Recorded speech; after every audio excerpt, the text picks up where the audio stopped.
We are here with the lovely Tessa Rose Jackson and her amazing band, and we're about to play The Giants Room. This is my team. Come on, team. Show us some game faces. And on my all-male team. Come on, guys. So much cooler. So much cooler. We're gonna crush you. We're gonna crush you, man. We're Bring it crush on. you. Okay, the first object that we have to make is a tree. So go, come on. Okay, let's make tree. Come on, there's time pressure here, time pressure. We're already done. We were done like 10 minutes. Like that.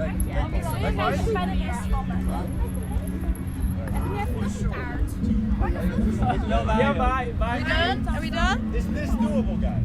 Yes. Yo. Go back, go back. There we are. Look how wonderful we are. Hey, there's something not fair going on. There's 5 people over there and we have 4. Okay. Okay, I may be a little bit biased, but I think we definitely won that one. I think we won that one. Don't you think? Don't you think? Am I right? Okay, guys, come in a little bit. Oh my God, bias. Okay, everyone, is everyone ready? The last object is a giant's chair. You ready? Go.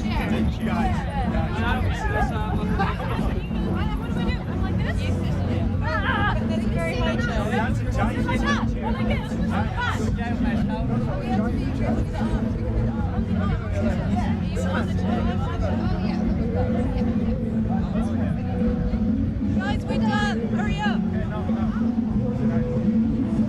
I'm not going to sit on your head. It's like the Game of Thrones. Judith, get your team in order. Where the Game of Thrones sign? That is in some ways better. Really weird. Yeah, we're better right now. Oh, excuses. Really? What do you guys think? Who wins? Our team or those team? Or their team? Yeah, we're the winners! Woo! Brilliant. Well, guys, thank you so much for being great sports. That was really fun. And Tessa, how are you doing? I'm doing very well, thank you very much. We really enjoyed your show. It was fantastic. The crowd were fantastic. They were loving it. You bring such an element of joy to the festival. How was it for you? It was just so much fun. I mean, it's, for one, the sun is shining, which it's Holland, and if you know Holland, this is rare. So nothing can really go wrong at all. And it was just really, really nice. Loads of people, and everybody's sort of half undressed because there's a lake and water, and just wonderful. Really nice. Yeah. It was great. And talking about a good atmosphere and being happy, I read or I heard that you try and avoid the kind of more melancholy nature of a lot of modern music. And I was wondering, how does that affect your writing? How does that affect the songs that you write? Well, often I find that in songwriting, the reason you write a song should be that you're writing the song that at that moment you want to listen to, or that's the music you want to be surrounding yourself with at that point. If I'm feeling melancholic, then I write a melancholy song. But for me, I'm quite a happy person, so that doesn't happen to me that often. That's why I find it so frustrating that so much of the music that is out there is just so heavy that I'm just like, I understand the mood that I would be in if I wanted to listen to this, but there's so much of it. So, but my songwriting is really, it's in the moment. If I'm feeling sort of bouncy, then I'll write a bouncy song, and if I'm feeling a bit mellow, I'll write that. So it doesn't affect me in the way that I go, I must not write melancholy songs because I've said that I don't know. It's really just sort of, I always try to be honest and upfront with what I'm writing, and it really should always reflect how I'm feeling at that moment. So music for every mood. Am I making any sense? Completely, I hear you. Now, I also see that you're a multi-instrumentalist among like a million talents that I've read about you online. But how many instruments do you actually play? What do you play? Okay, I started define play. No, you can define play. It's up to you. I can. Oh, brilliant. I started out on piano, then came singing. So guitar, number 2. Banjo, number 3. Bass, number 4. Mandolin, number 5. Ukulele, number 6. And I'm a really, really mean shaky egg player. Yeah? Oh yeah, I am really good with a shaky egg.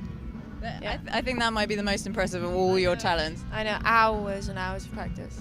It's not something that comes naturally to people, is it? It's a real instrument that needs talent, skill, and dedication. Yes, and truly underestimated. Yeah. Truly underestimated. There's nothing worse than a terrible shaky egg player. It can't be denied. My favourite song of yours is All the King's Horses. Now, I'm British as well. I think your roots are British. Now, to me, it comes from quite a famous nursery rhyme. Is that right? Oh yeah, it comes from Humpty Dumpty, doesn't it? Can you recite it for us quickly? Oh dear. A Humpty Dumpty sat on a wall. A Humpty Dumpty had a great fall.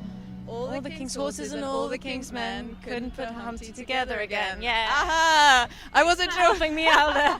Well, I felt a bit mean putting you on the spot. And It's been a while. My mum will kill me.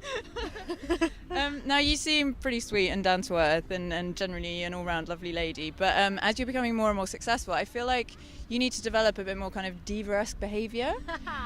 So I was wondering if you could develop some like outrageous diva behaviour or a trait or a particularly outrageous request. What would that be in your like evil fantasies? To me, it would probably be that whenever I play anyway, you know that you have the pussy divas that ask for only blue M&Ms. Well, that's easy. That's that's grade one. It's just time consuming, but you can do it. I'd like ask for, I want an elephant and a lion and 2 Bengal tigers all tied up in my dressing room. Yeah, live, obviously. Yeah. This is good grade A diva behaviour. I like it. Cuddly ones, trained ones that I can, mess around. I don't want dangerous ones. That's a hazard. That would be nuts. No, that's bad. But yeah. That would be unreasonable. I mean, but trained exotic pets is just fine, right? Yeah, I wouldn't see what would be the problem, right? No, definitely. No, up for that. Yeah. Now, in terms of a famous festival or concert or event, now past, present, or future, what would your fantasy be? What would your dream be? Like either something that happened years ago or something that you aspire to be part of in the future. Okay, part of me wants to say Woodstock. Obviously, it's the obvious answer. My mum is a total hippie, and I was brought up with I have a huge poster of Woodstock on my wall. But I'm gonna go with the future because past has already happened. So I don't know in the future. My dream is to play on a big stage with a band that's totally rocking out, and to an audience of people that knows my songs and is singing along so loudly that I can't hear myself. And which festival that is doesn't really matter. Well, having seen you today, I don't think you have to wait too long for that to happen. Well, talking about future aspirations, what can we expect from you in the next few months?